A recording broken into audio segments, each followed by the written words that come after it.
اولاد بھی وہی عمل اختیار کرے گی۔ اولاد نے تو یہی دیکھنا ہے کہ میرے ماں باپ ایک دوسرے کو گالیاں دیتے ہیں، لڑائی جھگڑے کرتے ہیں، اب اولاد سے ماں باپ یہ امید کرے کہ میری اولاد فرما بردار ہو، ایسا نہیں ہو سکتا۔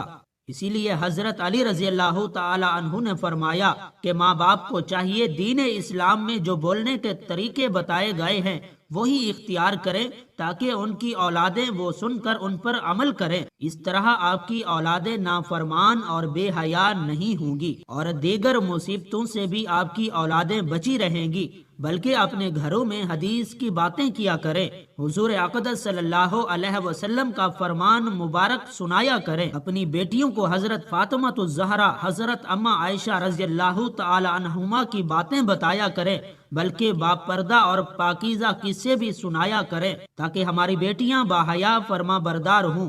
اس لیے ماں باپ کو چاہیے دین اسلام کے طرز پر ہی گفتگو کیا کریں تاکہ ان کی اولادیں بیماریوں سے اور نافرمانیوں سے بچ سکیں۔ نمبر 3، مولا علی رضی اللہ تعالی عنہ فرماتے ہیں ماں باپ کی بے پردگی کی وجہ سے ان کی اولادوں پر خطاؤں یا بیماریوں کا حملہ ہوتا ہے۔ حدیث صحیح بخاری میں حضرت ابو ہریرہ رضی اللہ تعالیٰ عنہ سے روایت ہے، حضور اقدس صلی اللہ علیہ وسلم نے فرمایا جو پردہ دار عورت ہوگی اس پر جنت واجب ہے، جو بے پردہ عورت ہوگی اس پر جہنم واجب ہے۔ جہاں بے پردگی ہوگی وہاں اللہ تعالیٰ کے فرشتے ایسے گھروں میں رہنے والے انسانوں کے لیے بد دعا کرتے ہیں اور شیطان نیچے بیٹھ کر ان کے گھروں کو اپنا بسیرا بنا لیتے ہیں۔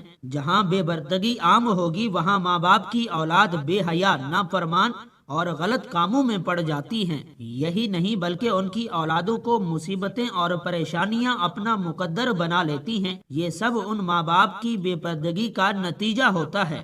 جہاں بے پردگی ہوگی وہاں اللہ کی رحمت اور برکت کبھی نہیں آئے گی اور ان ماں باپ کی اولادیں ہر فتنے اور شر سے محفوظ نہیں رہ سکیں گی، کیونکہ جو اللہ تعالیٰ کے فرشتے بلاؤں اور خطاؤں کو ٹالتے ہیں وہ تو اس گھر سے چلے جاتے ہیں ان کی بے پردگی کی وجہ سے، اور اولادیں اپنے ماں باپ کی بے پردگی کی وجہ سے ادب نہیں کیا کرتی، بلکہ اس گھر کی اولادیں کسی مصیبت یا پریشانی میں ہمیشہ مبتلا رہتی ہیں۔ اور ہم نے اپنے آس پاس بھی یہی دیکھا ہے، جہاں بے پردگی ہوگی وہاں دنیاوی الفاظ بھی جوڑے جاتے ہیں۔ جہاں بے پردگی ہو ان ماں باپ پر اللہ تعالیٰ کی ناراضگی ہوتی ہے، لیکن دنیا بھی ان کو اچھی نظروں سے نہیں دیکھا کرتی۔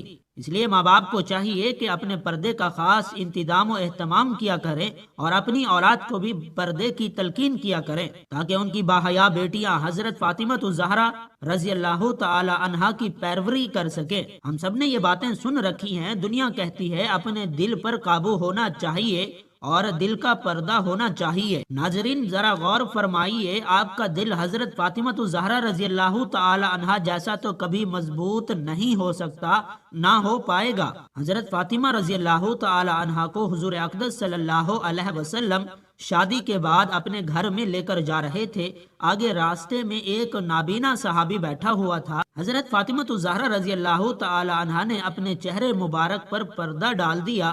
حضور اقدس صلی اللہ علیہ وسلم نے فرمایا بیٹی فاطمہ، صحابی تو نابینا ہے، وہ آپ کو دیکھ نہیں سکتا۔ حضرت سیدہ فاطمہ الزہرا رضی اللہ تعالی عنہا نے فرمایا بابا وہ صحابی نابینا ہے، میں تو اسے دیکھ سکتی ہوں۔ ناظرین یہ ہمارے لیے صرف حضرت فاطمہ اور حضور اقدس کا ایک نمونہ تھا۔ اپنے پردے کو اپنی زندگی کا مقصد بنا لیں۔ آپ کو نہیں معلوم کہ یہ مشرکوں اور یہودیوں کی چال ہے، ہماری پاک دامن بیٹیوں اور بہنوں کو وہ ورغلا رہے ہیں تاکہ وہ پردہ نہ کریں۔ یہ ہماری ثقافت اور دین اسلام کے خلاف ہے۔ پردہ عورت کا زیور ہے اور عورت زیور کے بنا اچھی نظر نہیں آتی، اس لیے اپنے پردے کو حضرت فاطمہ الزہرا رضی اللہ تعالی عنہا کی طرح اپنائیں تاکہ اللہ تعالیٰ اور اس کے رسول صلی اللہ علیہ وسلم بھی خوش ہو جائیں اور آپ کی دنیا اور آخرت سمر جائے گی۔ نمبر 4، حضرت علی رضی اللہ تعالی عنہ نے فرمایا جو ماں باپ دوسرے کسی ماں باپ کی اولاد کے لیے اچھا نہ سوچتے ہوں، نہ دیکھتے ہوں، ان کی اولادوں پر اللہ تعالیٰ بھی وہی فرمان جاری کرتے ہیں۔ جو لوگ دوسرے کی اولادوں کے لیے برا سوچتے ہیں اللہ تبارک و تعالیٰ ان کی اولادوں کے لیے برا کرتا ہے، کیونکہ اللہ وحدہ لا شریک ہے، اس کی بے پناہ قدرت ہے۔ اللہ تعالیٰ کسی بھی ماں کی محبت سے زیادہ اپنے بندے سے پیار کرتے ہیں۔ جب تم کسی کی اولاد کو دھوکا یا کسی پریشانی میں ڈالو گے تو اللہ تعالیٰ وہی نظریہ آپ کی اولادوں پر مسلط کر دیتے ہیں۔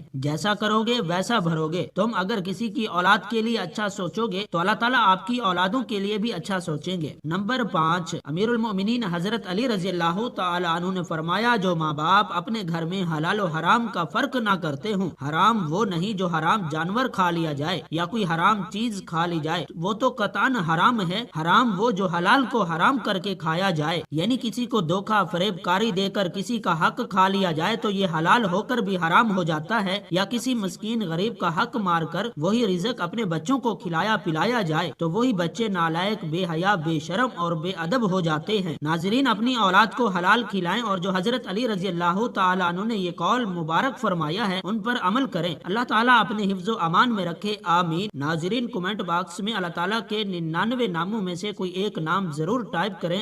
شکریہ۔